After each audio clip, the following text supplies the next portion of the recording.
Hey everyone, it is Ed Gutowski. I am your English 300 instructor, and what I wanted to do is just kind of create a welcome video to introduce you to class.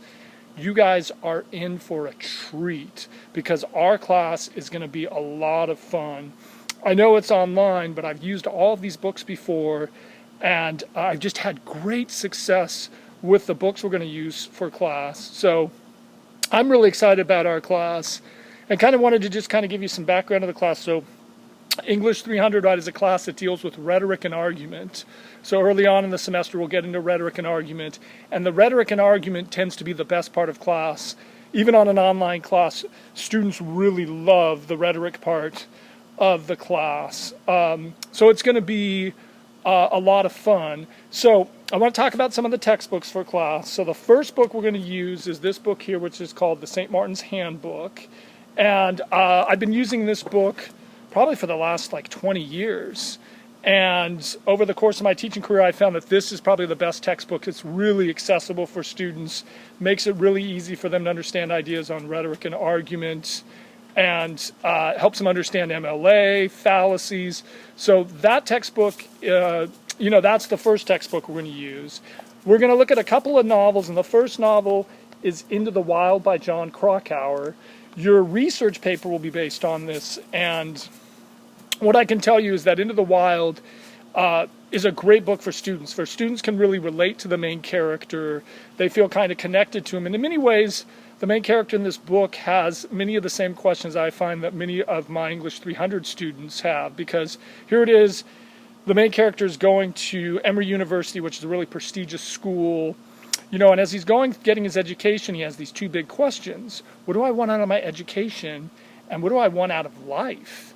And what happens is this kid does something bizarre. He basically sells all his possessions, disappears into the wild, and no one knows what happens to him. 6 months later, he walks into Alaska with 10 pounds of rice and a pistol and tries to live off the land and ends up dying of starvation. And Jon Krakauer, who's the author, really wants to know what would motivate a kid who had everything going for him to do something. And what I found is that this book just has great discussion pieces, there's great arguments, the research papers are really strong, and that students generally like the book a lot. So that's the first book.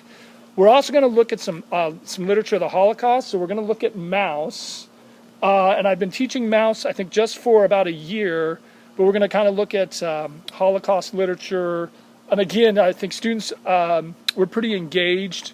They really liked learning about the Holocaust, even though it's kind of a dark topic. And then the fact that it's a graphic novel raises all sorts of questions. And then the last book we're going to look at is the book called The Hate U Give. And I've been teaching this book since COVID, and I've been desperately trying to get rid of it. But every single time that I teach it, I find that students write really good papers. They find that they've really been exposed to issues on race and racism that they never thought about before. And so I think this is, they're really interesting. So I may be the only person who actually doesn't like the book, and we can talk about that. We're also going to use the Siegel Reader essays. There'll be 4 papers based on the Siegel Reader essays. There are great arguments in the Siegel Reader essays. Oftentimes the Siegel Reader is voted the best book that we've read in all of class. So that's kind of the gist of things. So what I just wanted to do was introduce myself to class, kind of introduce the novels, and then, you've got a couple things. It's a fairly easy week one. The first thing we're going to do is there's some poems that are the foundation of class. So you're going to want to read over those poems. There's a discussion board, a short essay, and then things will pick up in week 2. And for our class, we never meet on purpose, right? Just remember that everything is due by Thursday at midnight. And I'm giving you a week to work on the course assignments, but because I'm teaching so many online classes, our class just has to have things done by Thursday at midnight. I look forward to seeing what you think about the poems that are foundation of class, and if you need anything, please just send me an email. I look forward to reading your comments.